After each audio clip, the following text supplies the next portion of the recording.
MSCFT expertise in couple therapy एवं counselling in child and adolescence along with special training in relationship management आदि का आपको अनुभव प्राप्त है। आपके 25 से अधिक विज्ञान से संबंधित शोध पत्र राष्ट्रीय एवं अंतर्राष्ट्रीय पत्र पत्रिकाओं में प्रकाशित हो चुकी हैं।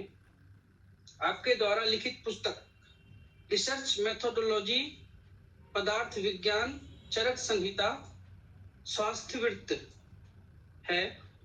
कविता संग्रह के रूप में आपकी भावांजलि, लेखा जोखा, समय की चुनरी, यादों के चांद आदि। आपने वर्धा विश्वविद्यालय में संहिता सिद्धांत की प्राध्यापिका के रूप में भी आपने अपना योगदान दिया है। वर्तमान में आप दिल्ली विश्वविद्यालय के basic principles of Ayurveda department के विभाग अध्यक्ष हैं। आदरणीय मैम से आग्रह है कि आप अपना विषय रखें।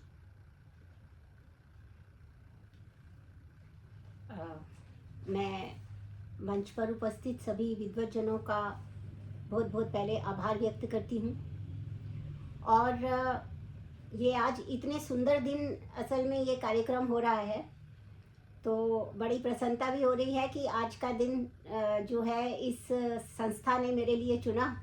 मैं इसके लिए विशेष रूप से राष्ट्रशक्ति, मातृशक्ति सबका मैं बहुत बहुत आभार यहाँ पर व्यक्त करना चाहूँगी। मैं ज़्यादा समय नहीं लूँगी क्योंकि मैं बातें करने में समय नहीं लगाना चाहती। बहुत ही गहन विषय है और मैंने जानबूझकर इसको जो है एक इंटरेक्टिव की तरह रखा है, क्योंकि मुझे पता है कि मैं जब बोलूँगी तो वो सामान्य जो हमारी अवधारणाएं हैं उनसे थोड़ा थोड़ा अलग होगा, तो उसमें प्रश्न बहुत सारे होंगे।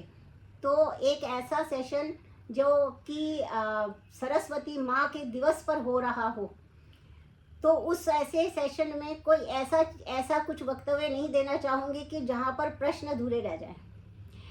तो मेरा ऐसा प्रभु की को प्रार्थना करते हुए, माँ सरस्वती को प्रार्थना करते हुए और अपने गुरु को प्रार्थना करते हुए मैं सीधे ही वक्तव्य को प्रारंभ करती हूँ। भक्ति भगवंत भक्त गुरु चतुर नाम वपु एक, जिनके पद वंदन किए नाशे विघ्न अनेक।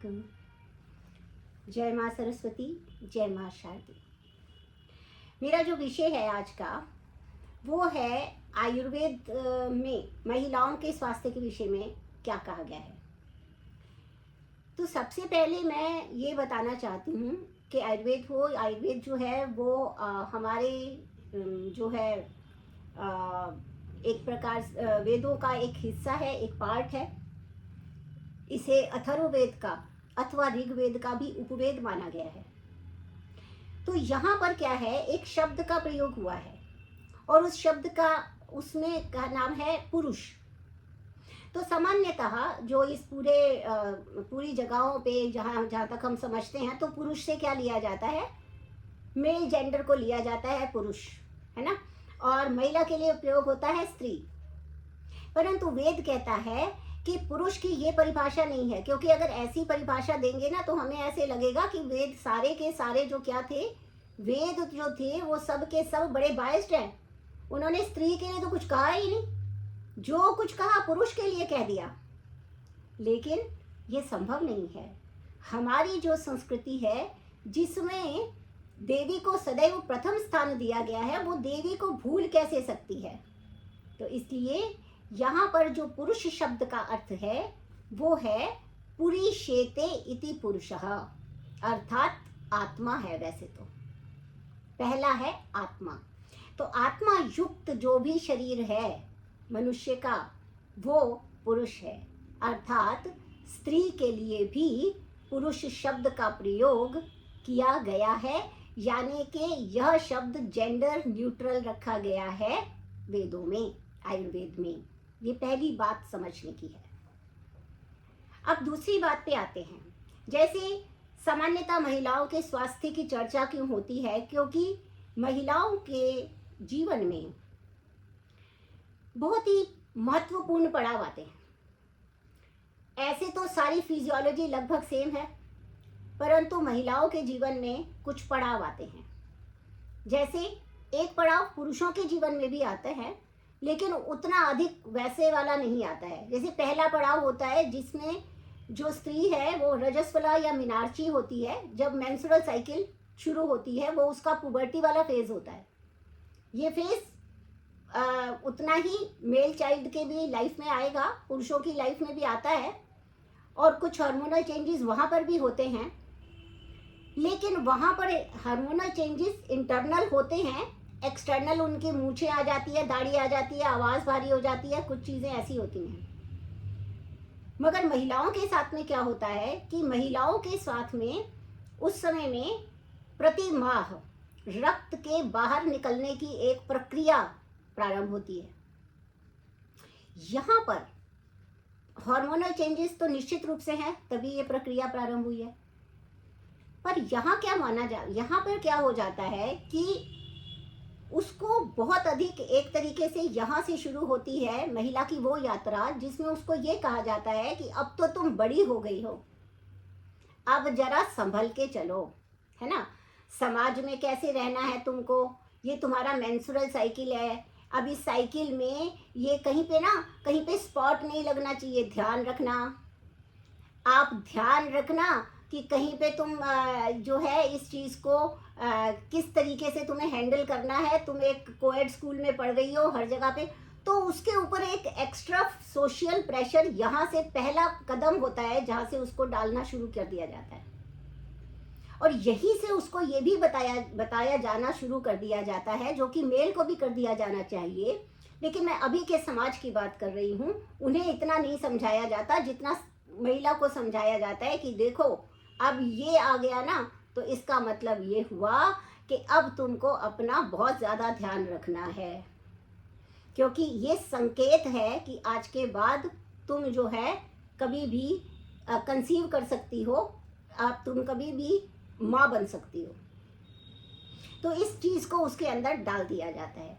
अब आप देखेंगे एक प्रेशर है उसके ऊपर, कौन सा, हार्मोनल जो प्राकृतिक है, और एक प्रेशर है उसके ऊपर कौन सा, सामाजिक, जिसमें उसको समझा दिया गया है कि तुम्हें अब से कैसे रहना है। ठीक है ना। मैं मानती हूँ कि आज की डेट में उतना ज़्यादा नहीं होता, लेकिन तब भी मैंने बहुत स्टूडेंट्स की काउंसलिंग भी करती हूँ, तो पता चलता है बहुत मॉडर्न दिखने वाले लोग, बड़े स्मार्ट दिखने वाले लोग भी जैसे ही लड़की मीनार्ची होती है उसके पास अपने व्यवहार को ठीक करने की बड़ी लंबी चौड़ी लिस्ट उसके सामने रख दी जाती है। तो ये परेशानी उसको है। अभी मैं आपको दूसरे फेज के बारे में बताऊंगी और फिर बताऊंगी कि इन फेजेस में हमें करना क्या है। तो सेकेंड फेज आता है। अब सेकेंड फेज क्या आ गया उसका कि वो वाकई माँ बनने जा रही है। दूसरा फेज एक और है कि उसको शादी करनी है। शादी करने के बाद जिस चीज से उसको मीनार्ची के टाइम से ये कहा गया था दूर रहना कंसीव कर लोगी, ठीक है ना। अब उसको क्या कहा जा रहा है, पास रहना, बच्चा चाहिए, एज सून एज पॉसिबल चाहिए, ठीक है। अब उसको क्या कहा जा रहा है, अब पास रहना, ठीक है। एक तो ये प्रेशर है। दूसरा क्या है, उसका पूरा परिवेश बदल रहा है। मानती हूं कि आजकल चीजें बदल रही हैं, लेकिन मान लिया कि आप किसी के घर नहीं जा रहे हैं, बड़े ही उन्मुक्त विचारों के हैं, लेकिन जब किसी के घर नहीं जा रहे हैं ना, तो अपने घर रह रहे हैं। यानी अपना घर कौन सा है, जिसमें एक पति है और एक तुम हो।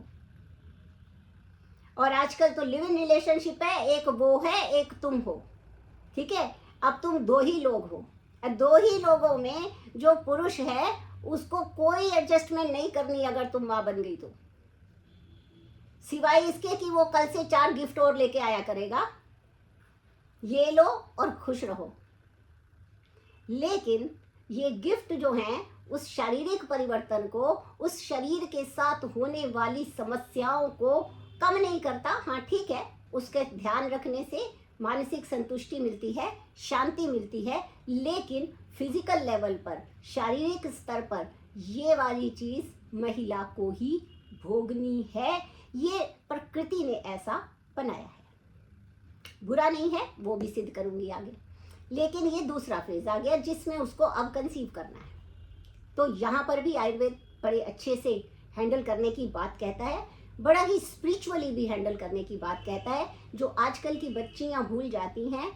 यहाँ पर सब लोग वयस्क और सब लोग विद्वज्जन ही बैठे हुए हैं, लेकिन मुझे विश्वास है कि कुछ बच्चियां भी इसमें होंगी जो अपना जीवन इस तरह से अभी प्रारंभ कर रही हैं, और तो उनको मैं कहना चाहूँगी कि किस प्रकार से ये होता है। मैं अपने विषय को अभी और क्लियर करूँगी। पहले अभी मैं सिर्फ आपको एक तरह से भूमिका बना रही हूँ कि कहाँ कहाँ हमको काम करना है। दूसरा तीसरा आ गया, तीसरा फेज क्या हो गया, अब जी वो खत्म हो गया जिसकी वजह से समझदार बने थे, ठीक है ना।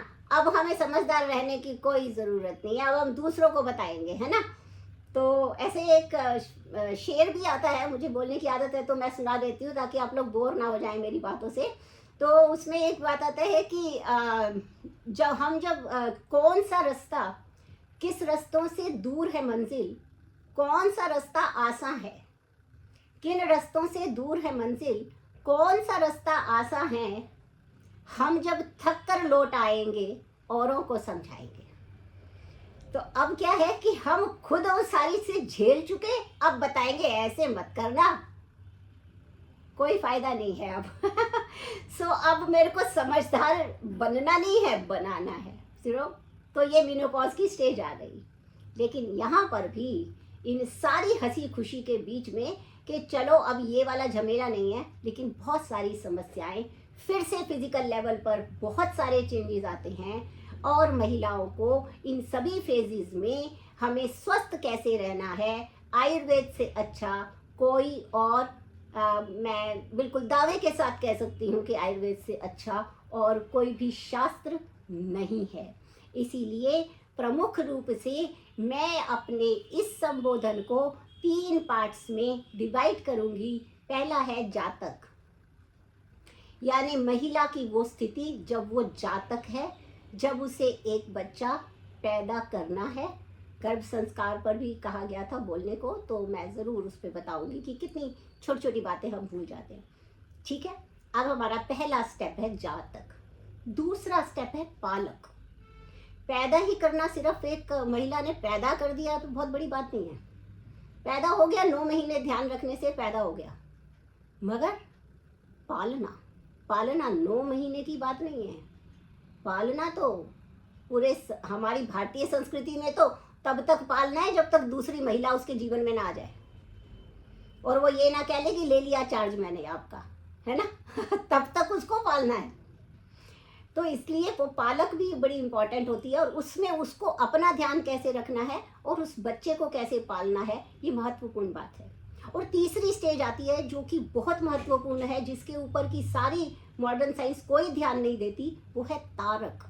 कि आप अपने बच्चे को, या मैं अपने बच्चे को, हम अपने बच्चे को कैसा बनाते हैं कि वो इस भव सागर में, इस क्रूर दुनिया में कॉन्फिडेंट रहे और अपने जीवन की समस्याओं को स्वयं हल करने में उसके अंदर अपने अंदर उसके अंदर हौसला रहे, उसके अंदर कॉन्फिडेंस रहे, उसके अंदर ये रहे कि वो ये कर सकता है, और वो अपनी दिशा सही निर्धारित करे। ये तीसरा बिंदु है, और ये तीनों ही काम करने का जो दायित्व है वो प्रकृति ने महिला को दिया है। इसीलिए मैं बड़े गर्व से कह सकती हूँ कि प्रकृति ने, ईश्वर ने, भगवान ने मुझे दूसरे जेंडर से ज़्यादा योग्य समझा।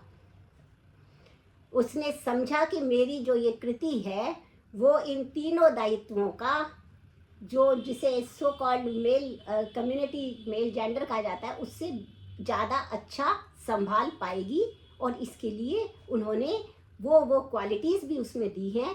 आज अगर बच्चियों को समस्या आ रही है, आज अगर महिलाओं को समस्या आ रही है, तो उसका सबसे बड़ा कारण यह है कि जिन गुणों को उसमें दिया गया था, जिसके कारण वो ये तीनों को बड़े अच्छे से कर सकती थी, वो गुण छोड़ के वो बराबरी पे आना चाहती है, जबकि बराबर नहीं हो सकते। दो अलग अलग एंटिटीज़ हैं, 2 अलग अलग प्राणी भगवान ने बनाए हैं, उनको अपने अपने दायित्व दिए हैं, अपने अपनी गुणवत्ता दी है अपने अपने रोल को निभाने के लिए। तो कृपया अपना अपना रोल सब अपने निष्ठा से निभाते रहें, बराबर कोई किसी के नहीं है, सब अपने आप में यूनिक है, सब अपने आप में महत्वपूर्ण है, सब अपने आप में सम्माननीय है। ये बात ध्यान में रखनी चाहिए। ये आज की जो जेनजी है सो कॉल्ड, उसको ये बात समझनी चाहिए कि स्नेह, प्रेम, त्याग, तपस्या, धैर्य, ये मुझे प्रकृति ने गुण के रूप में दिया है। इन्हीं का विकास मैं करूँगी तो जातक, पालक और तारक तीनों बन पाऊंगी और मूर्खतापूर्ण बराबरी की दौड़ में दौड़ूंगी, अपने इन गुणों का त्याग कर दूंगी तो मैं कहीं की नहीं रहूँगी। और वही हो रहा है। तो मतलब अब मेरे से असहमत होने के लिए आप सभी का स्वागत है। मैं ये नहीं कहती कि आप मेरे से सहमत हो जाएं। आपकी सारी असहमतियों को मैं सहर्ष स्वीकार करूँगी, लेकिन जो मैंने अपने अनुभव में पाया है उसी को मैं यहाँ पर आपको बता रही हूँ आयुर्वेद के रास्ते से। चलिए, अब पहला पड़ाव है हमारा जातक। जातक हम कब सिद्ध हो जाते हैं? वही जब हमारी मेंस्ट्रुअल साइकिल स्टार्ट हुई। दैट मीन्स कि सही चल रहा है सिस्टम, है ना। रिप्रोडक्टिव सिस्टम ने अपनी पहली झंडी दिखा दी कि सही है। लेकिन यहाँ पर ये ध्यान में रखना है कि जिस समय में वो रजस्वला होती है, मीनार्ची होती है, तो आयुर्वेद कहता है उस समय थोड़ा ध्यान रखना चाहिए। किन किन चीज़ों का ध्यान रखना चाहिए? देखिए, ब्लड लॉस हो रहा है, तो ब्लड लॉस जब किसी भी जगह से हो रहा हो, चाहे वो फिजियोलॉजिकल हो, चाहे वो शारीरिक क्रियात्मक है, सामान्य है, कोई बीमारी नहीं है, लेकिन ब्लड लॉस हो रहा है ना, ये तो सब मानेंगे ब्लड लॉस हो रहा है। जब ब्लड लॉस होता है ना, तो हमारी बॉडी उस समय वल्नरेबल होती है, vulnerable towards catching the secondary infections, vulnerable होती है सेकेंडरी इन्फेक्शंस के लिए। इसलिए आयुर्वेद साफ साफ कहता है, आपने सुना होगा कि जब रजस्वला होती थी तो 3 दिन के लिए उसको घर से बाहर बिठा देते थे, वो उसको छूते नहीं थे, वो घर के कोई काम नहीं करती थी, वो घर नहीं मतलब अपना रसोई नहीं बनाती थी, कुछ नहीं करती थी, है ना। और उसको क्या कहा गया? कैसा अंधविश्वास है, एक फिजियोलॉजिकल प्रोसेस है, उसको अछूत बना दिया। देखिए क्या होता था कि समस्या यहाँ पे ये है कि इस समय में वो वीक तो फील कर रही है, क्योंकि ब्लड लॉस हो रहा है, तो उसको दुर्बलता है, वीकनेस है। तो पहले क्या होता था कि संयुक्त परिवार हुआ करते थे और बहुत सारा काम उसको करना पड़ता होता था। इस बहाने से अगर वो ऐसा ही करती रहेगी तो वो नहीं कर पाएगी। सबको पता है कि उसको उस समय में रेस्ट क्यों चाहिए, क्योंकि ब्लड लॉस हो रहा है और वो सबको दिख रहा है। और आज भी वो आज भी फीमेल का जो गर्ल्स चाइल्ड है, उन चिल्ड्रन है, उनका HB मेल्स वाले जैसे कम होता है। क्यों होता है? क्योंकि हर महीने लॉस हो रहा है और वो ध्यान नहीं रख रही उसको ठीक करने के लिए, ध्यान नहीं रख रही है ठीक करने के लिए, है ना। ये तो है ना। तो इसीलिए वो उसको अलग रख देते थे। तो वो कोई ऐसी अंधविश्वास वाली बात नहीं थी, दैट वाज केयरिंग। अब पहली चीज है कि अब हम थोड़ा सा यानी कि अपनी स्पेस को थोड़ा सा कम कर सकते हैं। इसका मतलब ये नहीं है कि नहीं मैं तो आज की नारी हूँ, कुछ भी होता रहे, मैं कुछ भी कर सकती हूँ। कर सकते हैं, लेकिन जातक होने में समस्याएं भी आज ही आ रही हैं। जातक होने में समस्याएं जितनी आज आ रही हैं, सारा कुछ ठीक होते हुए भी उतनी पहले कभी नहीं आई। इस बात से कोई भी इस बात को अस्वीकार नहीं कर सकता है। मुझे लगता है, मैं बार बार ये कहूँगी कि मुझसे असहमत होने का आप सभी को पूरा अधिकार है। मैं आपको उत्तर दूंगी जहाँ तक मेरा मुझे समझ में आएगा। तो और जहाँ नहीं आएगा मैं वहाँ आपसे सीख भी लूँगी। ऐसी कोई मतलब ओपन एंडेड है, this discussion is always open ended, इसमें कोई ज़बरदस्ती नहीं है। खैर, तो अब इसमें जातक होने के लिए सबसे इम्पॉर्टेंट चीज़ ये है कि वो रजस्वला होने पर अपना ध्यान रखना ज़्यादा शुरू कर दे, क्योंकि ब्लड लॉस हो रहा है। जहाँ तक अशुद्धि की बात है, मॉडर्न साइंस भी मानती है कि इस समय में ब्लड के साथ में हमारी बॉडी से टॉक्सिन्स भी रिलीज होते हैं। इसलिए good reproductive health is a good sign of a female's health. It is an important part of a female life, है ना। तो अगर ये सही होता है तो हम आधी समस्याओं से वो दूर रहती है। क्यों दूर रहती है? क्योंकि इस समय बॉडी में कलेक्टेड टॉक्सिन्स जो हैं वो वॉश आउट होते रहते हैं।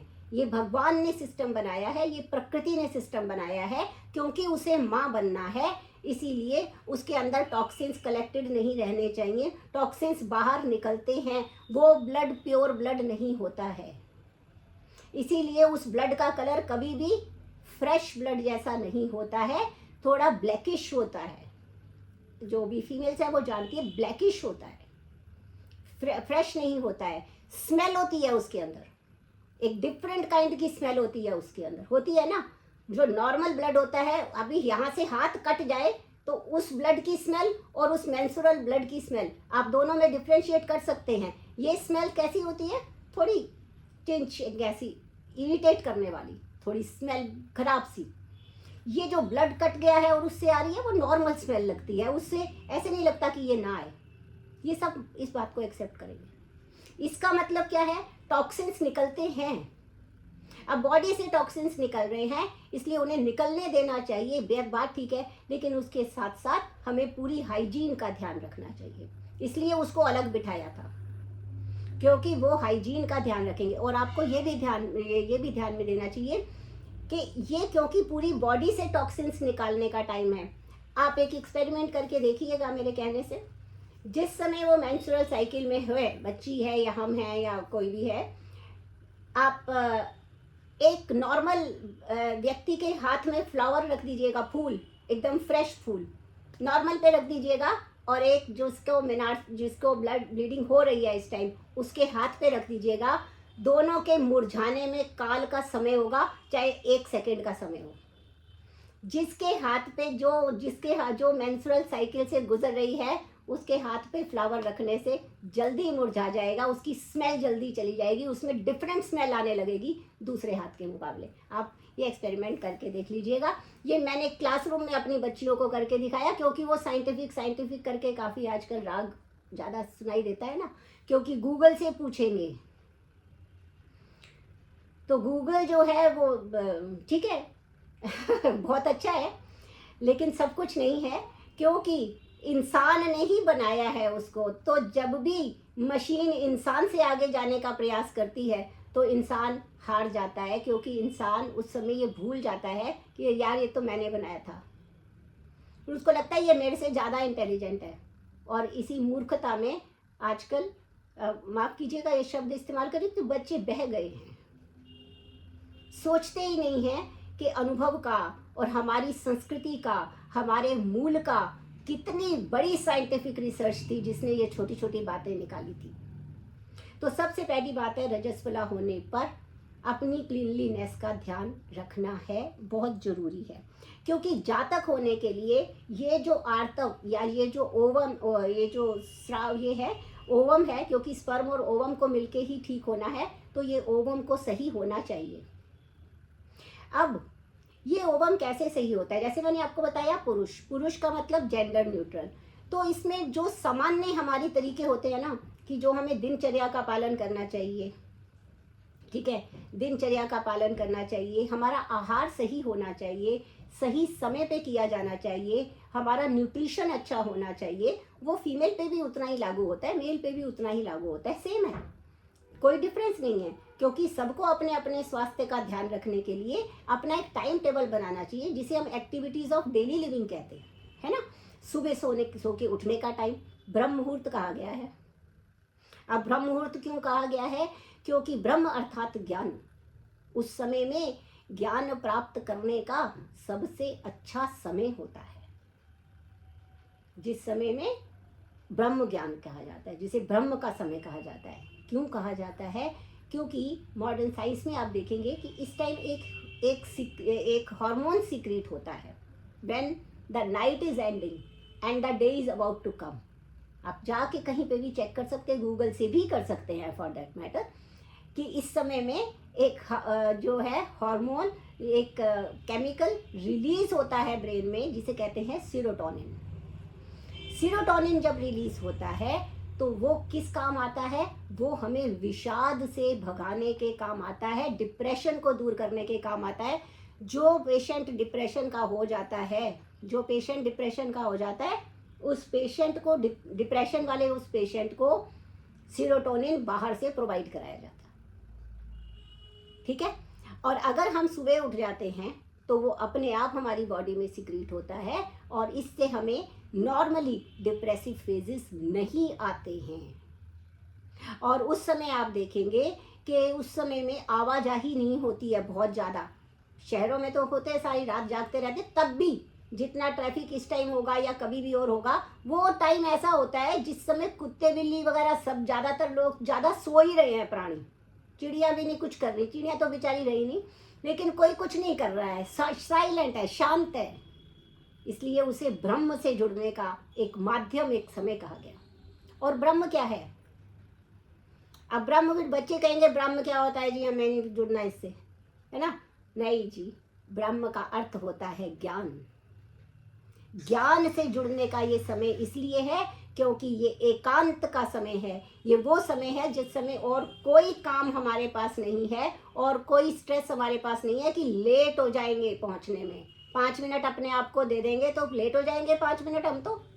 लेकिन वो कब होता है? जब 8 बजे जाना हो और 7:30 बजे आंखें मलते हुए उठे कि आज नहाएं कि ना नहाएं। बिना नहाए जाएंगे तो टाइम पे पहुंचेंगे, नहा के जाएंगे तो देर से पहुंचेंगे, शाम को आके नहा लेंगे, रात को नहा लेंगे, अभी भाग जाते। ऐसा कर रही है जनरेशन। मुझे नहीं पता कि आपके एक्सपीरियंस में ऐसे बच्चे आ रहे हैं कि नहीं। मेरे एक्सपीरियंस में ऐसे लोग आ रहे हैं जो मतलब वयस्क होकर भी ऐसे काम करते हैं, क्योंकि रात को 1 बजे सोते हैं तो 5 बजे कैसे उठेंगे? तो ये दिनचर्या का हिस्सा नहीं है। और दिनचर्या का पालन नहीं करने से हमारी सारी बॉडी साइकिल जो है वो डिस्टर्ब हो जाती है। क्योंकि ये बात ध्यान में रखनी चाहिए, जो प्रकृति में चल रहा है वो मेरे शरीर में चल रहा है। I am the smallest replica of this whole universe. Som, Surya, अनिरस तथा, यानी कि चंद्रमा है, सूर्य है, वायु है, ये जिस प्रकार से है ना, ये जिस प्रकार से ये तीनों प्रकृति में है, वही मेरे अंदर है। वायु के रूप में वात, अग्नि के रूप में सूर्य के रूप में पित्त, और जो है चंद्रमा के रूप में कफ। ये तीनों मेरे पास हैं और जो जो प्रकृति में होता है वो मेरी शरीर के अंदर होता है। उसका उदाहरण अभी आप देख रहे हैं, बाहर वायु में प्रदूषण है। दिल्ली वाले तो इससे बहुत अधिक वाकिफ हैं कि बाहर वायु में प्रदूषण है, तो क्या मेरे अंदर जो वायु चल रही है, जो प्राण वायु है, वो अफेक्टेड नहीं है? वो अफेक्टेड है। मेरे लंग्स में जो वायु चल रही है, क्या वो अफेक्टेड नहीं है? वो भी पोल्यूटेड है। इसीलिए मैं हर दूसरे इंसान को खांसी, जुकाम और अस्थमा, ये सारे प्रॉब्लम्स आ रहे हैं। क्यों आ रहे हैं? जो बाहर है वो अंदर है। इसलिए अगर मैं अंदर से स्वस्थ रहना चाहती हूँ तो मुझे क्या करना पड़ेगा? मुझे बाहर स्वच्छता लाने के लिए वायु प्रदूषण नहीं करना पड़ेगा। तो भारतीय संस्कृति, मेरे वेद, मेरा आयुर्वेद अपने आप पर्यावरण की सुरक्षा के ऊपर जोर देता है ना। जब हम ये मानेंगे कि बाहर जो है वही अंदर है, तो बाहर स्वच्छ होगा तो अंदर स्वच्छ होगा, बाहर गंदगी होगी तो अंदर गंदगी होगी। अंदर की गंदगी टॉक्सिन्स कहलाएंगे, अंदर की गंदगी टॉक्सिन्स मेरे को बीमार कर देंगे, बाहर की गंदगी हमें देख देख के बीमार करेगी, और अंदर की गर्मी हमें, जो गंदगी है वो हमें अंदर से बीमार करेगी। तो हम शारीरिक और मानसिक दोनों रूपों से बीमार से ही होके घूम रहे हैं। बात बात पे झल्लाते हैं, बात बात पे गुस्सा आता है, परेशान होते हैं, एंजाइटी में रहते हैं, टेंशन में रहते हैं। कहाँ से आया ये सब? बाहरी गंदगी से, जो किसने फैलाई? मैंने फैलाई, सब ने फैलाई, मिल के फैलाई। साफ कौन करेगा? मैं करूँगी, सब करेंगे, मिल के करेंगे, तभी कुछ होगा, है कि नहीं? तो यहाँ आते हैं, ये इसमें महिला पुरुष का नहीं है, ये सबके ऊपर लागू हो रहा है। लेकिन महिला स्वास्थ्य के बारे में बताते बताते उन्होंने ये सब बातें कही हैं, पर्यावरण की सुरक्षा भी कही है। आगे चलते हैं। अब ये हो गया कि शुद्ध आर्तव तभी बनेगा जब मेरी बाकी के सारे टिश्यूज सही होंगे, है ना? तभी मेरा रिप्रोडक्टिव सिस्टम ठीक होगा। क्योंकि ये एक प्रक्रिया है, इस शरीर में एक प्रक्रिया है। जैसा आहार हम लेते हैं, हमारी न्यूट्रिशन कैसे बढ़ता है हमारा? हम अच्छा आहार लेंगे, और सिर्फ अच्छा आहार लेना भी से भी कुछ नहीं होगा। सिर्फ अच्छा आहार लेने से कुछ भी नहीं होगा। अच्छे आहार के साथ समय पे लेना है। अच्छे आहार के साथ शांति से लेना है। ऐसा नहीं है कि खा रहे हैं, ये ऐसे गोल गोल बनाया, यहाँ खाते खाते सीढ़ियाँ उतर रहे हैं, गाड़ी चलाते एक गाड़ी चला रहे, एक हाथ से खा रहे, इससे कुछ फायदा नहीं होने वाला है, कुछ फायदा नहीं होने वाला है। क्योंकि ये इतिहास क्या, वर्तमान क्या, भविष्य क्या, सबका ये त्रिकाल सत्य है कि जिसका मैं सम्मान नहीं करूंगी वो मेरा कभी सम्मान नहीं करेगा, पॉसिबल ही नहीं है। तो जब मैं आहार का सम्मान ही नहीं कर रही है ना, आधा अधूरा जैसा है, जल्दी जल्दी जल्दी जल्दी अंदर निगल लेना है, क्योंकि मेरे पास 3 ही मिनट है ब्रेकफास्ट करने के लिए, अगर मुझे करना है तो, नहीं तो फिर जब समय मिलेगा तब करेंगे। भूख अभी लगी हुई हो तो उससे कोई फर्क नहीं पड़ता, टाइम मिलेगा तभी तो खाएंगे। ऐसा हमने कर दिया। अब शरीर क्या कहता है, मुझे टाइम मिलेगा तो मैं हेल्प करूंगी ना, नहीं है मेरे पास टाइम, क्योंकि मैंने उसका सम्मान नहीं किया, तो body is also not going to respect me. बिल्कुल वो मेरे लिए किसी चीज़ के लिए रिस्पॉन्सिबल नहीं है, क्योंकि याद रखिए देह एक ऐसी चीज़ है जो नश्वर होते हुए भी, नश्वर है भाई, बात सही है, नश्वर है, लेकिन आखिरी सांस तक दुनिया का कोई आदमी, कोई प्रेमिका, कोई प्रेमी, कोई शीरी फरहाद, कोई भी लैला मजनू, कोई नहीं रहने वाला है, ध्यान रखिएगा। आखिरी सांस तक एक चीज रहती है, वो है देह। वो देह तब तक नहीं निष्प्राण होती जब तक आखिरी सांस ना चला जाए, तब तक देह नहीं निष्प्राण होती। बाकी सारे निष्प्राण हो सकते हैं, दुनिया का कोई प्रेम निष्प्राण हो सकता है, देह तब तक निष्प्राण नहीं होती जब तक आखिरी सांस है। देह स्ट्रगल करती है, संघर्ष करती है, किसके लिए, मेरे लिए, उस आत्मा को अपने पास रखने के लिए, उस आत्मा को जाने नहीं देना चाहती। नश्वर होते हुए भी देह कितनी प्यारी है, सोचिए, नश्वर होते हुए भी इसका प्रेम कम नहीं है। आत्मा को हर हाल में अपने पास रखना चाहती है, आत्मा ही जो है उसके साथ धोखा दे के बाहर जाता है, देह कभी आत्मा को छोड़ के धोखा नहीं देती है ना। तो ये प्रकृति है, ये क्या कहती है कि एक स्त्री जो होती है वो किसी कीमत पर अपने प्राण को छोड़ेगी नहीं, आखिरी दम तक साथ निभाएगी। ये उसको प्रकृति से वरदान मिला है। इस प्रकृति के भाव को अगर वो रखती है, रिश्ते कभी नहीं टूटेंगे, कभी नहीं टूटेंगे। देह जो है प्रकृति स्त्री रूपा है, उसके साथ चेतन जब आके मिलता है पुरुष रूप में, तब सृष्टि प्रारंभ होती है। लेकिन देह प्राण को कभी नहीं छोड़ती, प्राण देह को छोड़ के जाता है। तो ये वाली जो भावना है, इससे हमें ध्यान में रखना चाहिए कि स्त्री का मूल मंत्र है स्नेह, प्रेम, त्याग, अंतिम श्वास तक साथ निभाना। ये मेरा कर्तव्य है, प्रकृति ने किया है, दिया है, ये मुझे करना है, तब मेरा आर्तव शुद्ध होगा। जब मेरा आर्तव या ये ओवम शुद्ध होगा, तब मैं अच्छी जातक बन पाऊंगी, है ना। अब दूसरी बात, अब जातक होने के लिए हमारे यहाँ पर आयुर्वेद में अतुल्य गोत्रीय ऐसे करके एक अध्याय बताया है शारीर स्थान का। अतुल्य गोत्रीय, इसका मतलब है पहले से जेनेटिक काउंसलिंग होती थी। ये आज पैदा नहीं हुआ कंसेप्ट कि शादी से पहले काउंसलिंग करा लो। मैरिज काउंसलिंग होती है ना, कपल काउंसलिंग बिफोर मैरिज, उसको क्या माना जाता है, बड़ा नया कंसेप्ट है, अंग्रेजों ने दिया है, बिल्कुल नहीं दिया अंग्रेजों ने, हमने दिया है, हमने अंग्रेजों को दिया है। मैं ऐसा मानती हूँ, मेरे सारे जितने भी वक्तव्य, मेरे जितने भी लेक्चर रहते हैं, मैं राष्ट्र प्रथम के भावना से ही चलती हूँ हमेशा। और राष्ट्र प्रथम में सबसे प्रथम है मेरी संस्कृति, जिसने कि इतना कुछ दिया है जिसको हमने भुला दिया है। खैर, तो राष्ट्र शक्ति, राष्ट्र प्रेम जो है हमारे राष्ट्रीय धरोहर है वेद। और उन्होंने कहा अतुल्य गोत्रीय, इसका मतलब है कि अलग अलग गोत्र के लोगों से शादी करो। क्यों करो, देखिए कुछ प्रॉब्लम्स ऐसी हैं, अब जाके मतलब आज की साइंस भी यही कहती है, कुछ प्रॉब्लम्स ऐसी हैं जो कि क्या होती हैं, उससे संबंधित है, जीन्स से संबंधित है। तो वो उदाहरण देती हूँ, जैसे थैलेसीमिया जीन्स से संबंधित है। दो थैलेसीमिक जो हैं, अगर लड़की भी, गर्ल भी और बॉय भी दोनों अगर थैलेसीमिक है, बच्चे के थैलेसीमिया होने के चांसेस बढ़ जाते हैं।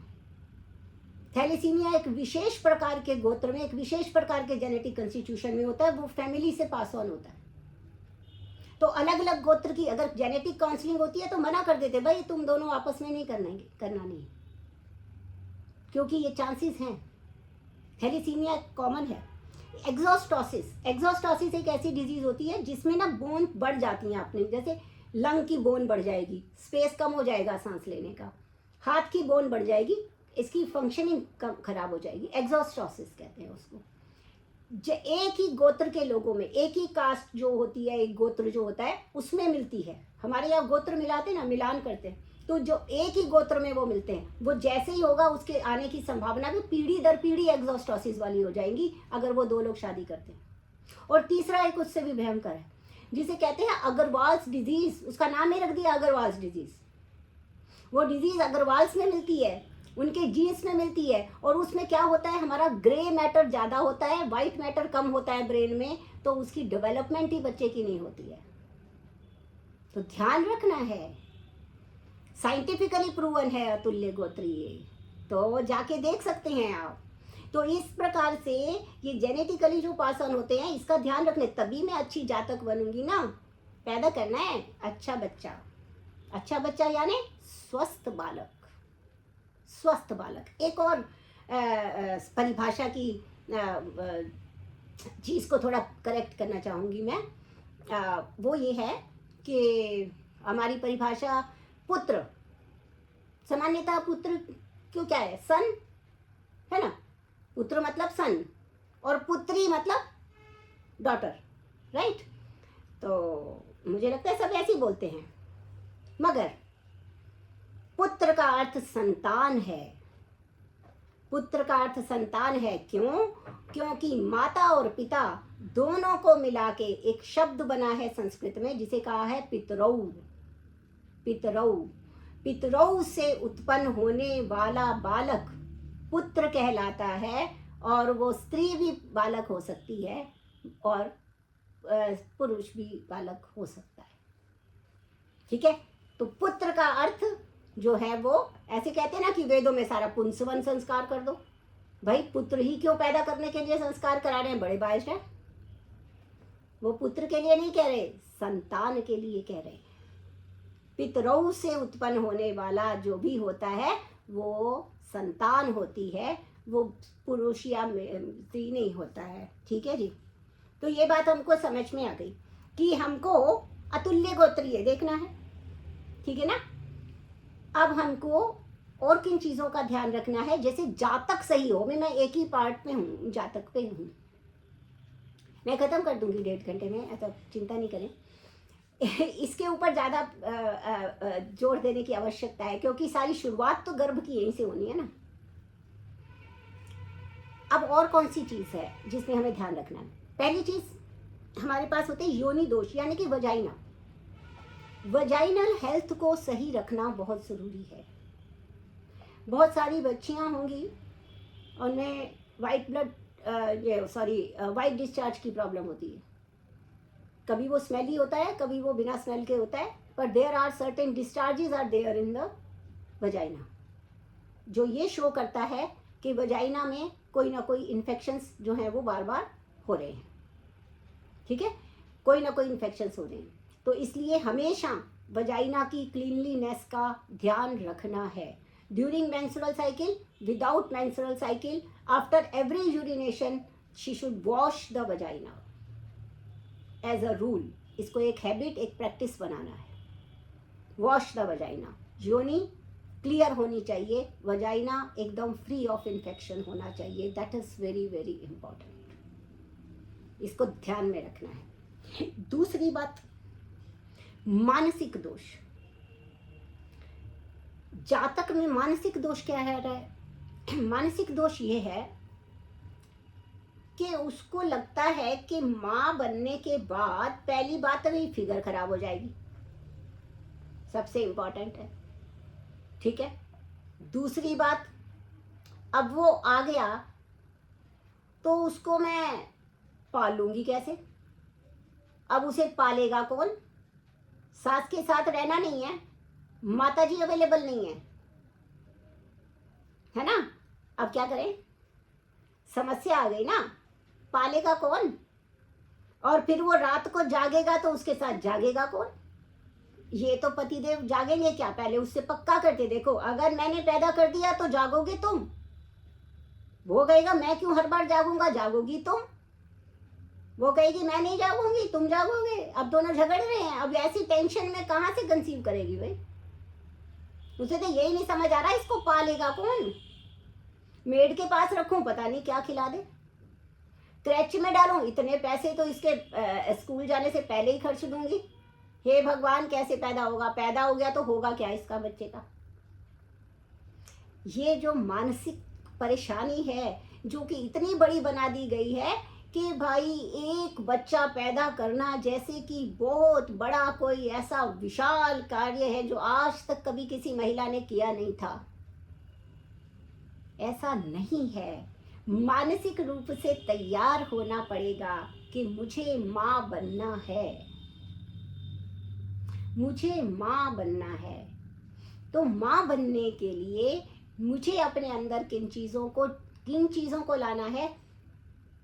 वही जो मैंने पहले कहा, प्रेम। और कैसा प्रेम? और प्रेम वैसे निस्वार्थी होता है। जो स्वार्थ वाला होता है उसको प्रेम कहना गलत है। स्वार्थ वाले को व्यापार कह सकते हैं, प्रेम नहीं कह सकते हैं। तो जो प्रेम होता है वो प्रेम आवश्यक है, फिर धैर्य आवश्यक है, फिर मैं उत्तरदायित्व लेने के लिए अपने आप को तैयार करती हूँ, ठीक है ना? क्योंकि मैं इसको बोझ नहीं समझती कि ये सारी समस्या मेरे ही लिए क्यों है। मैं क्यों 9 महीने झेलूं बच्चा के लिए? ये तो घूम रहा है आराम से, मैं क्यों झेलूं? ऐसे ऐसे जो निरर्थक तर्क हैं इनको त्याग देना है, मानसिक दोषों से दूर रहना है और अपने आप को मानसिक रूप से एक प्रफुल्लित मन से कि वाह कितनी बड़ी बात है कि मैं एक जीव को पैदा कर पा रही हूँ। अरे वाह, कितना कमाल का है। मैं आपको अच्छा एक बात बताती हूँ। मैं इसको इंटरेक्टिव इसीलिए रखना चाहती थी क्योंकि आपको ऐसी सब पीपीटी में ना सभी पीपीटी की लैंग्वेज पढ़ने में लग जाते हैं, मज़ा नहीं आता है। जैसे आई एम जस्ट डिस्कसिंग कि क्या चल रहा है हमारे जीवन में। मैं आपको बताती हूँ, एक जैसे ईशावास्य उपनिषद का श्लोक है ना, पूर्णात पूर्णमेव, है ना? तो वो क्या कहता है? पूर्णात पूर्णस्य पूर्णमेव अवशिष्यते, यानी कि ये जो भगवान है वो इतने बड़े हैं कि पूर्ण से पूर्ण संसार को पैदा करके भी स्वयं पूर्ण ही रहते हैं, ठीक है? अब जो ये नास्तिक लोग हैं जिनको बिल्कुल विश्वास नहीं इन सब पे, वो क्या कहते हैं? क्या बेवकूफ़ी की बात है, पूरे में से पूरा निकल के पूरा रहता है, ये तुम्हारी का आदत ही हो गई है ऐसी सब कुछ भी, मतलब आप लोग सोच रहे हो। लेकिन उदाहरण दीजिए, एक माँ, एक महिला पूरे संतान को पैदा करती है, आँख कान नाक मुंह सब कुछ होता है उसके अंदर, जो सब कुछ एक बड़े में होता है वही पूरे का पूरा होता है। स्मॉल होता है पर पूरा होता है कि नहीं होता है? और उसके बाद क्या फीमेल की आँख कम हो जाती है कि नाक कम हो जाता है कि क्या कम हो जाता है? कुछ भी कम नहीं होता।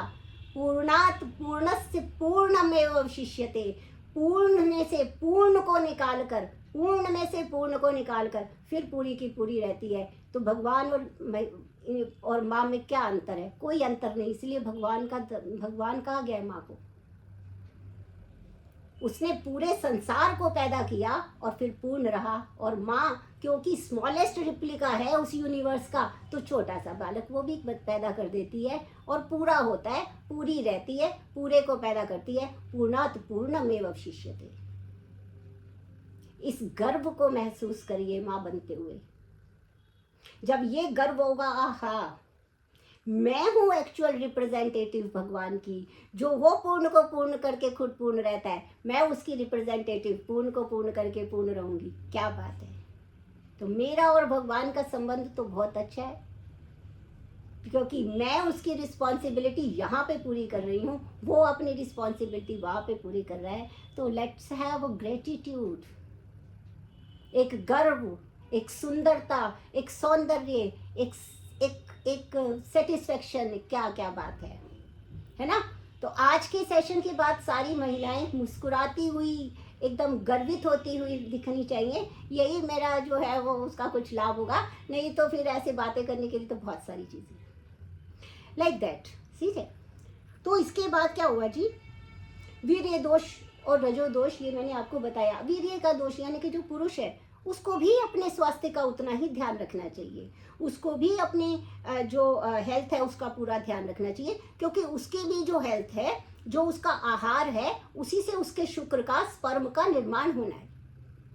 अगर वो भी गलत गलत चीज़ें खाता रहेगा और पता नहीं कौन कौन से जिम जाकर उनकी अजीबोगरीब सी जो फॉरेन कंट्रीज में जो प्रोटीन यूजफुल होते हैं वो हमारी कंट्री में ले लेके खाता रहेगा, तो उसका कोई फायदा होने वाला नहीं है, ठीक है ना। आहार बहुत इंपॉर्टेंट होता है, और आहार उसी हिसाब से बना हुआ होता है जिस देश में वो पैदा होता है ना, उस देश के क्लाइमेट के हिसाब से ही वस्तुएं उगती हैं। प्रकृति हमसे बहुत ज़्यादा इंटेलिजेंट है, ठीक है ना। अमेरिका का एवोकाडो लाके और न जाने कौन सी का ब्लूबेरी लाके और न जाने कौन कौन सी वो क्या है ब्रोकली खा के, ये कुछ नहीं होने वाला है। कारण कि प्रकृति हमसे बहुत ज़्यादा इंटेलिजेंट है। जिस क्लाइमेट में जो आहार पदार्थों से हमारा पोषण हो सकता है वो अमेरिकी से अमेरिका में होता होगा, भारत में नहीं हो सकता। आप उसको फैशन मान के ब्रोकली यूज करिए, आपकी मर्जी, ठीक है ना। हम ये सारा कुछ जैसे एशियन पेंट लगा के बैठे, हमारी मर्जी, लेकिन ये एशियन पेंट अभी मुंह धो के आएंगे, उतर जाना है, खत्म। एक्चुअल सुंदरता क्या है? स्वास्थ्य की सुंदरता। एक्चुअल स्वस्थ कौन है? जो स्वस्थ है वही सुंदर है। उस सुंदरता का कोई मुकाबला नहीं है। जो मन से सुंदर है, जो तन से सुंदर है, यानी स्वस्थ है। स्वास्थ्य की सुंदरता, ये सारे एशियन पेंट की सुंदरता पीछे रह जाती है। अमरीकी क्रीम लगाओ कि जापानीज क्रीम लगाओ कि चाइनीज क्रीम लगाओ, लेकिन मेरे गांव की वो प्यारी सी बच्ची जो स्वस्थ है ना, वो इन सब से सुंदर दिखती है, हम सबसे सुंदर दिखती है, क्योंकि सुंदर है, स्वस्थ है। तो स्वास्थ्य का ध्यान रखिए। कोई प्रश्न है? शारदा जी म्यूट कीजिए अपने आप को। जी जी मैं बोलूँ? हाँ, तो इसलिए इन सब चीज़ों का ध्यान रखना है। पुरुषों को भी ध्यान रखना है। वो आजकल जिम के चक्कर में कुछ ज़्यादा आई, और जिम में जैसे लड़कियां भी बहुत ज़्यादा आई। तो मैं आपको बताना चाहती हूँ कि जिम जाइए, लेकिन दूसरी बात, एक चीज़ का बहुत ध्यान रखिएगा। मैं सभी से अनुरोध करती हूँ, करबद्ध निवेदन करती हूँ, रिक्वेस्ट करती हूँ, एनी टाइम फिटनेस कितना बढ़िया कंसेप्ट लगता है। कभी भी जाओ, देखा क्या कंसेप्ट है, फॉरेन का कंसेप्ट है। जब मर्जी जाके एक्सरसाइज कर लो भाई, है ना। और तुम लोग क्या कहते हो, सुबह उठो जी, पहले व्यायाम करो, फिर करना, बिना खाए कि ये करना। इतना सब टेंशन क्रिएट करने की जरूरत नहीं है। Now the word is fast forward, I can go any time fitness, है ना। And that is very very harmful for the body. याद रखिएगा, ये ट्रेडमिल पे मर जाने वाले बेचारे, जो किसी को नहीं मरना चाहिए, लेकिन ट्रेडमिल में जान गंवाने वाले हार्ट अटैक से, ये वही बच्चे हैं एनी टाइम फिटनेस वाले। ये 25 साल का बच्चा बैट उठा के जब वहीं का वहीं लुढ़क जाता है, ये एनी टाइम फिटनेस का। मैं उसकी बुराई नहीं कर रही हूँ, कहीं वो आपके आके मेरे ऊपर केस कर दे कि मेरा धंधा बंद करा दी। बात वो है ही नहीं। बात ये है कि शरीर को ये एनी टाइम फिटनेस की जरूरत नहीं है। जैसे ही हम खाना खाते हैं वैसे ही अगर हम एक्सरसाइज करते हैं तो हमारा खाना ठीक से डाइजेस्ट नहीं होता। डाइजेस्ट नहीं होता तो टॉक्सिन रिलीज होते हैं, टॉक्सिन रिलीज होते हैं तो डिपॉजिट होते हैं, डिपॉजिट होते हैं तो रोग करते हैं। इसलिए नॉट एनी टाइम फिटनेस। हर चीज का एक समय होता है जिसे दिनचर्या कहते हैं। हर चीज का समय निश्चित है, खाने का समय निश्चित है। चपड़ चपड़ बातें कर रहे हैं और साथ में खाना खा रहे हैं, खाना डाइजेस्ट नहीं होगा। आपने अभी भी आज के कंसेप्ट में सुना होगा, क्या सुना होगा, माइंडफुल ईटिंग। बड़ा मैं ऐसे ऐसे वर्ड यूज कर रही हूँ जो हमारे बच्चों को बड़े पसंद है। क्योंकि वो दूसरे अंग्रेजों ने बताए हैं हमें अभी अभी। लेकिन हमें पता था।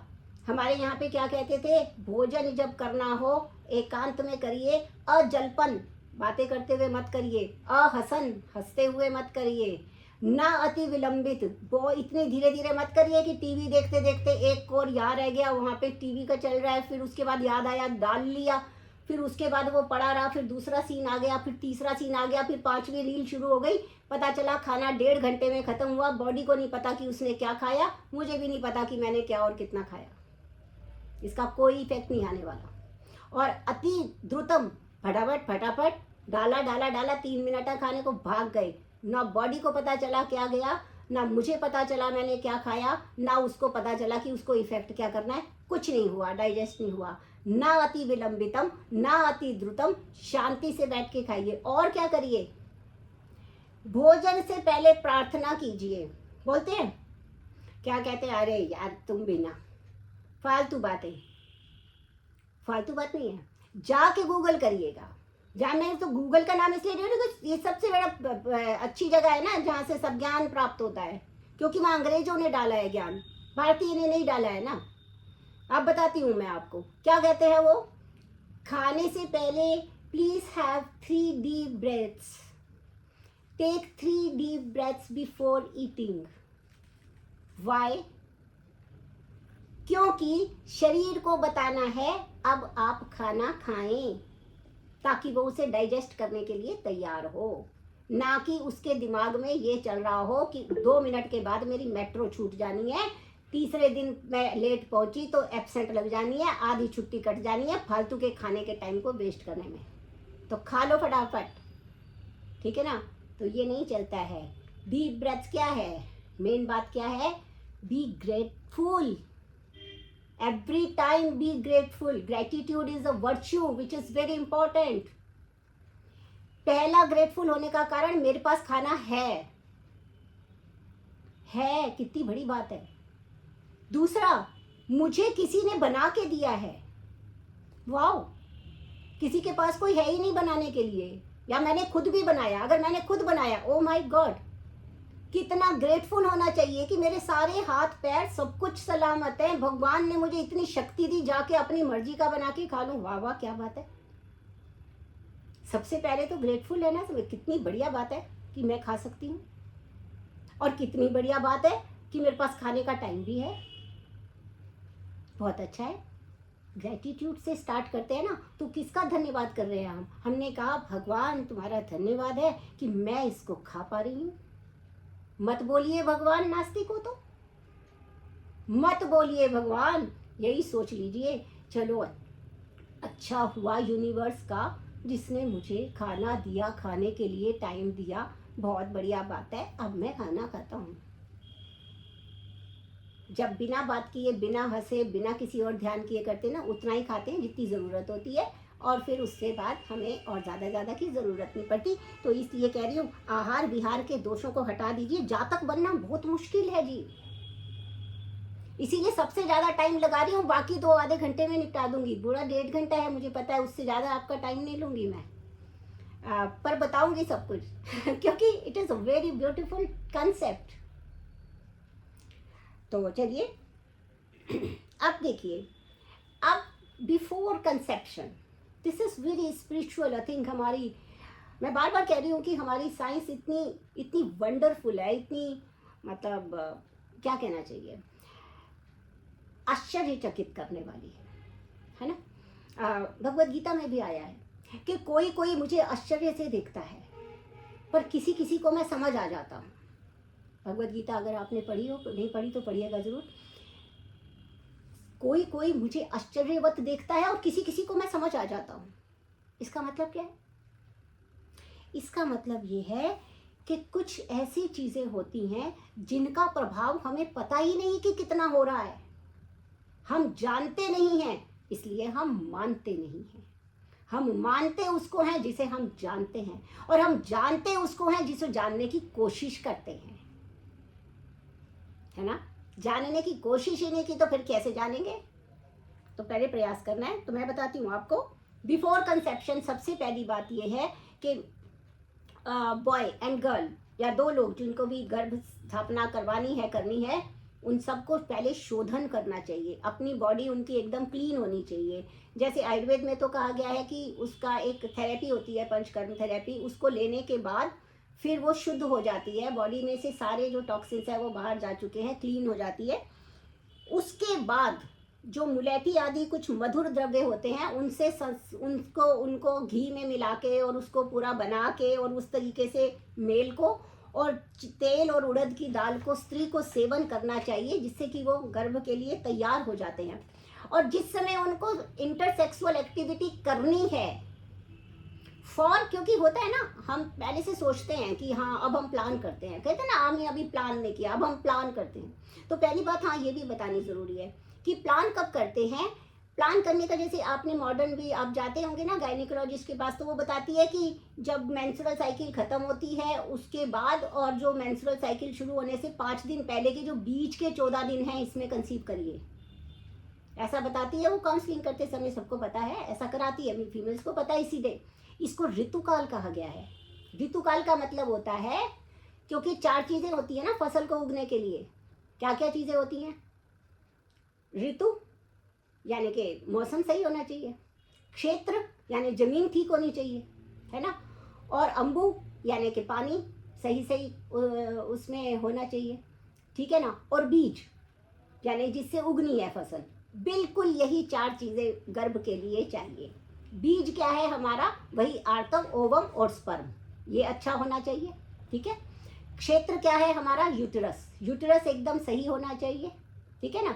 अंबु यानी न्यूट्रिशन एकदम ठीक होना चाहिए, और ऋतु यानी सही समय पे इंटरसेक्सुअल एक्टिविटी होनी चाहिए, तब जाकर एक गर्भ जो है वो अच्छा बनेगा, है ना। तो इन चारों चीज़ों का ध्यान रखने के लिए मैंने आपको बताया। पर जिस दिन आपको इंटरकोर्स करना है फॉर द पर्पस कि अब बच्चा चाहिए, प्लान कर रहे हैं ना, तो देखिए मैं 2 मंत्र बताती हूँ। हमारे पुराणों में आए मंत्र हैं और हमारी चरक संहिता में आया हुआ मंत्र है ना। चरक सूत्र विमान स्थान का जो है 8वां शरीर स्थान का 8वां अध्याय है, 7वां और 8वां नंबर का मंत्र है, श्लोक है। अहिरसी आयुरसी सर्वतः प्रतिष्ठासी, धाता त्वा दधातु विधाता त्वा दधातु ब्रह्मवर्चसा भव। अर्थात गर्भ जो अंदर आने वाला है, फिटस, तुम सूर्य के समान हो, तुम्हारी आयु हो, तुम सब प्रकार से सम्मानित हो। सम्मानित मैंने बोला ना, पहले मेंटली प्रिपेयर करें कि आओ सम्मान है तुम्हारा, ये नहीं कि पैदा करके मैं किसके पास फेंकूंगी, पहले ये सोचूं। सम्मानित हो तुम, ठीक है। और धाता तुम्हें धारण करे, यानी कि वो जो भगवान है, ये जो सारी पृथ्वी, ये यूनिवर्स आपको धारण करे, आपका सम्मान करे। विधाता तुम्हें धारण करे, वो भगवान जिसको भी हम मानते हैं वो तुम्हें धारण करे। तुम ब्रह्म वर्चस्व से युक्त हो, अर्थात तुम तेज युक्त हो। ऐसा मंत्र पढ़ के इंटरकोर्स करते हैं। और दूसरा मंत्र क्या बोलते हैं? ब्रह्मा बृहस्पति विष्णु सोमः सूर्यस्तथा अश्विनौ भोगोथ मित्रावरणौ वीरम ददतु मे सुतम। वीरम ददतु मे सुतम यानी कि हे ब्रह्मा, हे बृहस्पति, हे विष्णु, हे सूर्य, हे चंद्रमा, हे अश्विनों, जो देवताओं के वैद्य हैं, वो सब मेरे पुत्र को, मित्र वरुण, ये सब मेरे पुत्र को, मेरे होने वाली संतान को अपना आशीर्वाद प्रदान करें और वो वीर पुत्र की प्राप्ति हो। ऐसा मंत्र बोलने के बाद में इंटरकोर्स एक्टिविटी करी जाती है। आप देखेंगे कि क्या परिवर्तन होता है, बालक में क्या परिवर्तन होता है, स्वयं में क्या परिवर्तन होता है, और किस प्रकार से ये सब देवता गण सहायता करते हैं। तो मतलब मैंने अभी ये संक्षेप में बताया है, जहाँ तक है ना से बहुत विस्तृत है, इतना ही बता दूंगी बहुत हो जाएगा, क्योंकि गर्भिणी की परिचर्या भी हर महीने बताई गई है कि हर महीने उसको पहले 3 महीने एकदम लाइट और न्यूट्रिशियस डाइट लेनी चाहिए। शॉर्ट में बता रही हूँ, मिडल वाले जो 3 मंथ्स होते हैं उसमें उसको नॉर्मल डाइट लेनी चाहिए, और लास्ट वाले में उसको ज़्यादातर स्नेह युक्त यानी कि घी वाली डाइट लेनी चाहिए, ताकि जो एरिया है जो है अपनी बॉडी जो है वो इतनी स्निग्ध हो जाए कि जो उसको लॉस होना है at the time of birth वो सारा पहले से रिप्लेनिश हो, तो बच्चा नॉर्मल होता है और अच्छे से हो जाता है। इसकी इतने डिटेल में जाऊंगी तो बहुत ज़्यादा हो जाएगा, क्योंकि अभी 2 चीज़ें और कवर करनी है। उसका नाम है पालक और तारक, है ना। या जातक में मैंने काफ़ी बता दिया आपको, पालक पे चलते हैं जो मैंने पहले बताया। अब पालक होने के लिए पालक होने के लिए सबसे पहली चीज़ है वो क्या है, स्नेह है। पालने के लिए स्नेह की तो ज़रूरत है ना। मैं किसी को पाल रही हूँ, आप ये देखिए, पेट्स को पालते हैं, पेड़ पौधों को पालते हैं, क्या करते हैं, हमें बड़े अच्छे लगते हैं वो पाल, ऐसे कि वो पेड़ पाल, जो पौधा ऊपर हो गया, बड़ा हो गया, ऐसा हो गया, वैसा हो गया, खुश हो जाते हैं। इसी खुशी को कि ये बच्चा आज पैदा हुआ है, अब ये स्माइल करेगा, अब ये किस दिन स्माइल करेगा, ये किस दिन मेरे को मम्मी बोलेगा, क्या बोलेगा, है ना, वो सब। तो स्नेह सबसे पहली बात है। दूसरी बात फिर से आहार विहार पे आती है। अब मदर को क्या आहार विहार लेना चाहिए, देखिए आहार जो होता है हमारा सात्विक, राजसिक, तामसिक 3 प्रकार का हो सकता है, ठीक है जी। सात्विक, राजसिक, तामसिक 3 प्रकार का आहार हो सकता है। कौन सा सात्विक आहार कौन सा होता है, एकदम सौम्य, मतलब ज़्यादा मिर्च मसाले नहीं होते हैं उसमें, है ना, थोड़ा सा स्निग्ध होता है वो, और थोड़ा सा अच्छा होता है, यानी कि मधुर होता है ना, थोड़ा माइल्ड होता है, यानी कि बहुत ज़्यादा मीठा नहीं, बहुत ज़्यादा नमक नहीं, बहुत ज़्यादा मसाले नहीं, एकदम सिंपल फूड जो होता है वो सात्विक भोजन होता है। और पालक बनने के लिए सात्विक भोजन खाने की आवश्यकता है।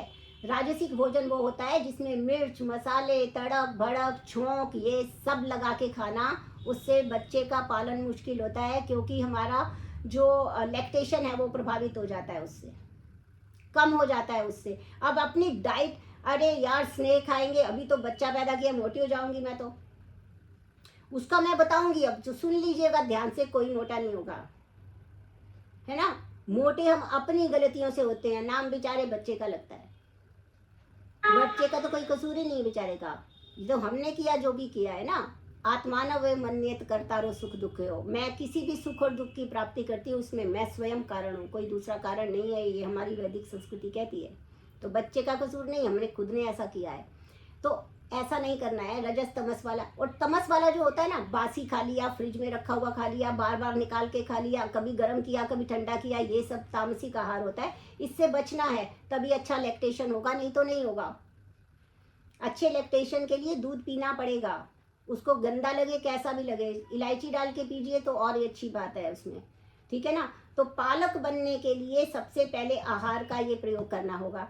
पालक बनने के लिए एक दूसरी बात भी है कि हम सामान्य एक्सरसाइजेस करेंगे, जिसमें कि हमारी जो चेस्ट एक्सरसाइजेस हैं वो इन्वॉल्व होती हैं। माइल्ड करेंगे, बहुत ज़्यादा विग्रस नहीं करेंगे, लेकिन वो करेंगे ताकि हमारी जो ब्रेस्ट है वो ठीक से कॉन्ट्रैक्ट और रिलैक्स हो सके, जिससे कि बेबी को अपना वो निपल से चूसने में आसानी हो, ठीक है ना। और अपनी जो ब्रेस्ट की निपल है उसको थोड़ा स्निग्ध रखेंगे, ताकि बच्चे को बहुत अच्छा लगे, प्यारा लगे, मज़ा आए उसको मुंह में लेने के लिए। कभी कभी आप उस पर शहद भी लगा सकते हैं, बड़ा मज़ा आता है, फिर उसको मीठा मीठा लगता है, फिर वो बहुत मज़े से लेता है उसको। हल्का सा ही लगाना है, ज़्यादा नहीं लगाना, तो हल्का सा लगा देते हैं, जिससे कि वो, या फिर आप अपने आप को ना थोड़ा सा सुगंधित किससे कर सकते हैं ना, सेंट से नहीं करना है, चंदन से करना है, चंदन से करना है, मेरी बात सुनिएगा। चंदन लगा दीजिए ब्रेस्ट के ऊपर, पतला पतला, जो उसकी जो सुगंध आती है, बच्चा उससे अट्रैक्ट होता है तो चूसता है बड़े मजे से, फिर कहते हैं ये तो मेरा दूध ही नहीं पीता। पहले तो आप ही डर रहे हो कि इसके दूध पीने से ब्रेस्ट बड़ी हो जाएगी तो मेरे फिगर खराब हो जाएगी। मैं आपको बताना चाहती हूँ कि ब्रेस्ट कैंसर से बचने के लिए मैक्सिमम लैक्टेशन कराइए।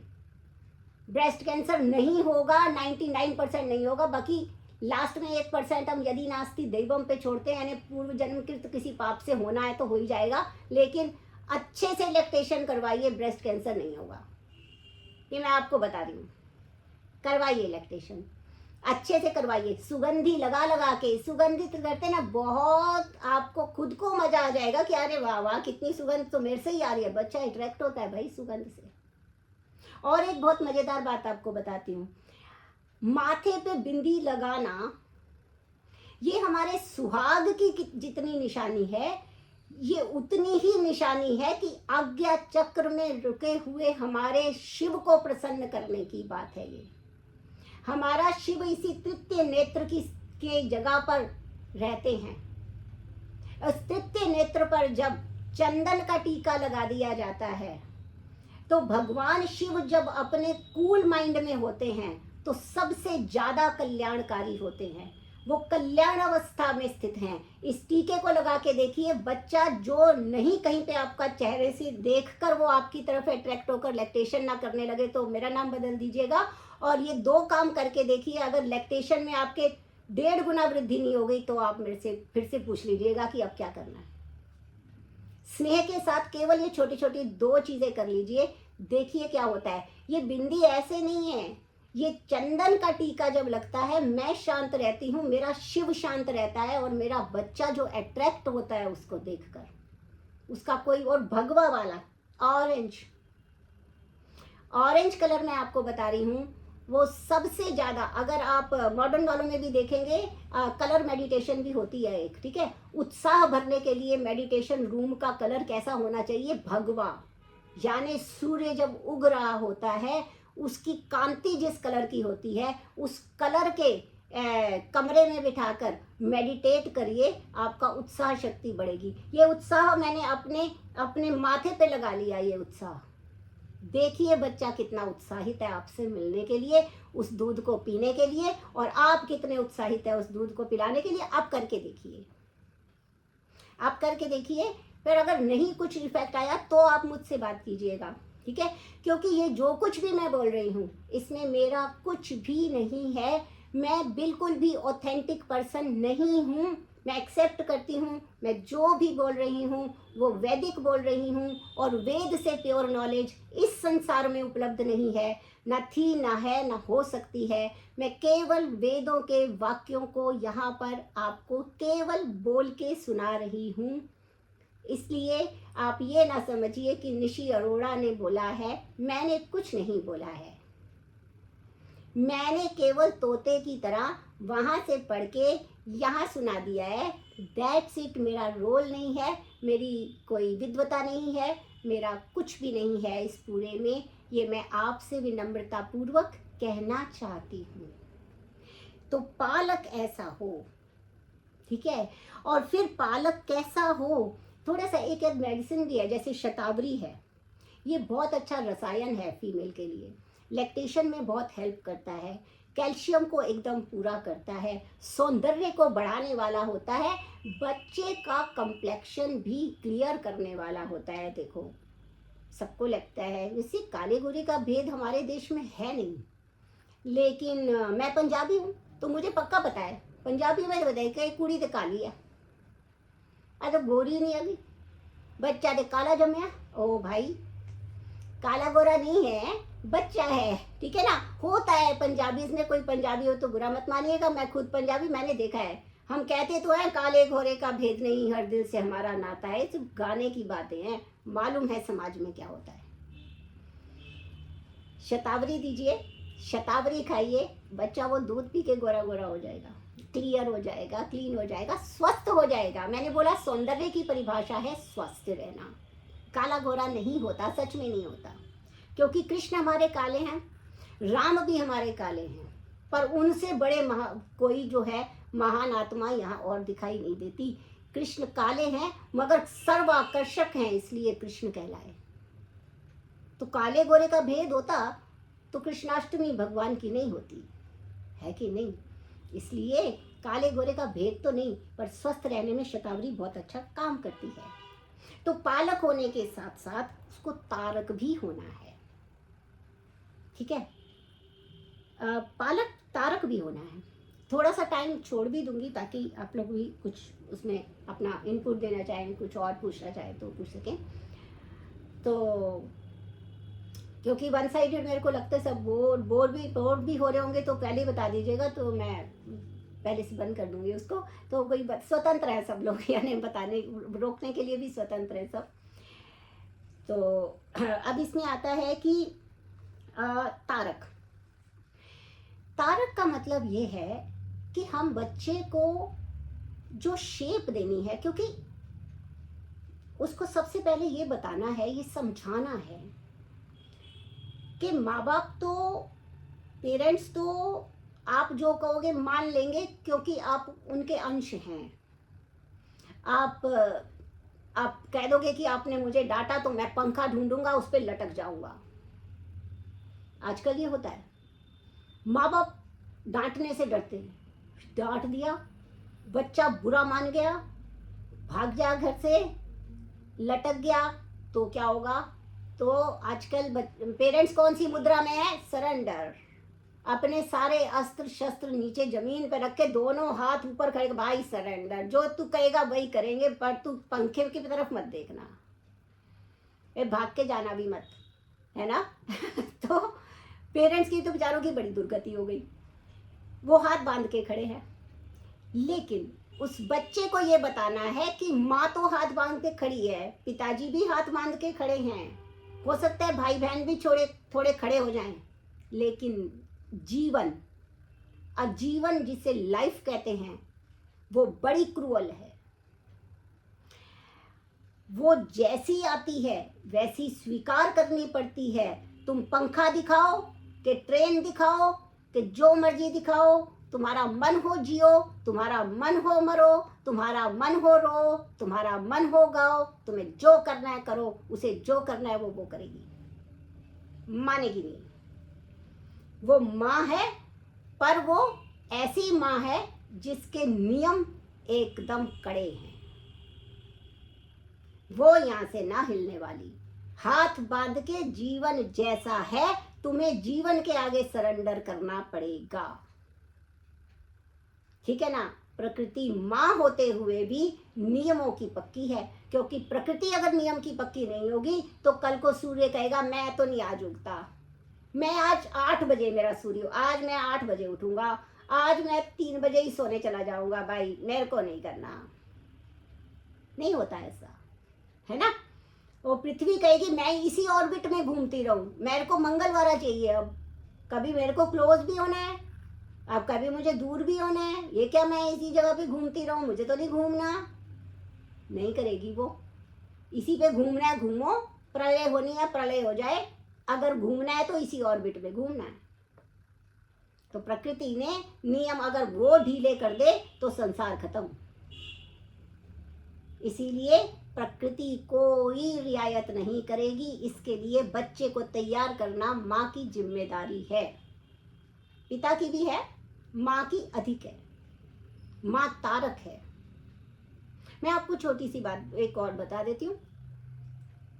हमने कैकई देखी, कैकई बेचारी के कितनी बुरा वो कैकई मतलब सौतेली माँ का एक वो बेचारी वो बन गई, एग्जाम्पल बन गई कि सौतेली माँ ऐसी होती है, देखो जी उसने राम जी को भेज दिया, है ना? मगर ऐसा हुआ ही नहीं। राम तीनों माँओं के पास पले हैं, लेकिन कैकई में युद्ध की भी वो थी, कैकई युद्ध करना जानती थी, कैकई से युद्ध की शिक्षा बच्चों ने ली है। राम समेत तीर चलाना सबसे पहले किसने सिखाया? कैकई ने सिखाया है। कौशल्या क्या है? प्रेम की प्रतिमूर्ति है, कुशलता, कौशल्या बना था कुशलता से, ठीक है ना?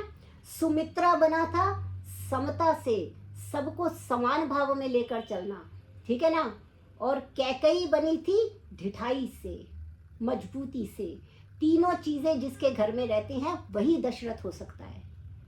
दशरथ यानी अपनी 10 की 10 इंद्रियाओं को कौन कंट्रोल कर सकता है? जो कुशल भी हो, जो सबको साथ भी लेके चल सके, और जिसमें दृढ़ता भी हो। 3 चीजें अगर नहीं होंगी कोई दशरथ नहीं हो सकता, कोई ऐसा नहीं हो सकता जो 10 की 10 इंद्रियों को कंट्रोल कर ले। इसलिए दशरथ की 3 पत्नियां थीं। तो कुशलता के लिए कौशल्या के पास जाएं, और समभाव के लिए सुमित्रा के पास जाएं, लेकिन दृढ़ भाव के लिए कैकेयी के पास जाएं। इसलिए राम जी कैकेयी के पास गए और कहा कि माँ, मेरे को राजा बना दोगे तो मैं जो काम करने आया हूँ, इस संसार में अवतरित होके आया हूँ, मेरा तो वो रोल ही खत्म हो जाएगा, अब क्या करूँ। पिता तो ये कह रहे हैं, राम बनाने को कह रहे हैं, मैं तो राजा बन जाऊंगा, पर मैं राजा बनने के लिए तो अवतरित नहीं हुआ, मैं तो रावण को मारने आया हूँ। मैं तो उन सारे वनवासियों का उद्धार करने आया हूँ जो अब तक निग्लेक्टेड फील कर रहे हैं, जिनको पता ही नहीं कि मेन स्ट्रीम में आना कैसे है। मैं अपने राज्य के हर कोने का उद्धार करना चाहता हूँ, तभी तो राम राज्य होगा। तो माँ क्या करूं। तो माँ ने कहा कि बता तुम क्या चाहते हो। उसने कहा कुछ ऐसा चक्कर चलाओ कि मुझे तो वन भेज दिया जाए, मैं उन लोगों से मिल लूँ, मैं उनका उद्धार कर लूँ जिसके लिए आया हूँ। तो फिर तो कैकेयी कैसी भक्त है, कैकेयी राम की ऐसी भक्त है, और कैकेयी सही मायने में माँ है कि उसने कहा मेरा बुरा होगा, मुझे सारा कलयुग, मेरे को सारी सदियां एक बुरी माँ की तरह याद करेंगी, तो कोई बात नहीं, जो भगवान का लक्ष्य है वो पूरा करूंगी। ये मेरी भक्ति है, ये मेरी भावना है, ये मेरी दृढ़ता है। आप मेरा कितना ही अपमान करो राम, लेकिन मैं राम की हूँ, मैं राम की हूँ। तो जब मैं राम की हूँ तो माँ, ये माँ होती है तारक। इस माँ ने अपने ऊपर कलंक लेकर भी राम को भगवान बनवा दिया, सारा कलंक लेकर राम को भगवान बना दिया। क्या ये पावर मैं अपने अंदर ला सकती हूँ? कोई अच्छा कहे या बुरा कहे, मेरे बच्चे का जो स्वप्न है, यदि वो सकारात्मक है, यदि वो समाज और राष्ट्र के हित में है, तो कलंकित होने में मुझे कोई भय नहीं होना चाहिए। मैं तारक हूँ, मुझे खुद नहीं तैरना, मुझे जिसको पैदा किया उसको तैराना है, मैं वो माँ हूँ। तो इसलिए कैकेयी के विषय में थोड़ा इस विषय में सोचेंगे तो लगेगा कि आहा, ये दशरथ की 3 रानियाँ और 3 रानियों में कैकेयी, और कैकेयी का ऐसा संकल्प कि मैं अपना अपमान छोड़ दूं, मैं मान छोड़ दूं, इसी को भक्ति कहते हैं। कि हे भगवान, तुम्हारा कार्य करने के लिए मेरा स्वयं का व्यक्तिगत मान और अपमान मैं शून्य करती हूँ, लेकिन तुम्हारा संकल्प पूर्ण हो। ये माँ है, ये भक्त है। भक्ति ऐसी ही होनी चाहिए, निस्वार्थ भक्ति। मैं माँ हूँ और माँ में ही ये हो सकती है। दशरथ से मांगने नहीं गया, दम नहीं है उसमें। दशरथ तो उसे वन में भेज के स्वर्ग सिधार गए, दम नहीं है। जानता है वो, राम जानते हैं कि दशरथ में भी वो दम नहीं है जो कैकेयी में है, क्योंकि जो महिला में है वो उसमें है ही नहीं। जो त्याग, जो तपस्या, जो कलंक लेने की सामर्थ्य जो फीमेल में है, जो स्त्री में है, वो है ही नहीं कहीं दुनिया में। ये मेरा गौरव है, ये मेरी प्रकृति है, ये मेरे भगवान है। मैं अपने भगवान को समर्पण करके सारे काम करूँगी, और यही बात मैं अपने बच्चे को सिखाऊंगी। जो कुछ करना है भगवान को समर्पित करके करो। कर्मण्येवाधिकारस्ते मा फलेषु कदाचन माँ कर्म फल हेतु भी माँ ते संगो अभिकर्मणा। काम को रोकना नहीं, समर्पित कर दो। एक दिन ऐसा आएगा भगवान तुम्हें स्वीकार कर लेंगे। बस तुम्हारा निस्तार हो गया, भवसागर से पार हो गए। तो सदाचार सिखाना, दिशा दिखाना, शिक्षा देना, ये सारा कार्य मातृका है। तो माँ और आयुर्वेद जो है, इस प्रकार से मैंने आपको अपनी ओर से काफ़ी संक्षेप करते हुए, समय सीमा को ध्यान में रखते हुए करने का प्रयास किया। और बहुत बहुत धन्यवाद, और एक बार फिर सबको वसंत पंचमी की बहुत बहुत बहुत बधाई देती हूँ। अब मंच आपके प्रश्नों के लिए मैं खोल के रखती हूँ। आप और जहाँ जहाँ पे भी आप मेरे से असहमत है उसका भी मैं स्वागत करती हूँ। नमस्ते।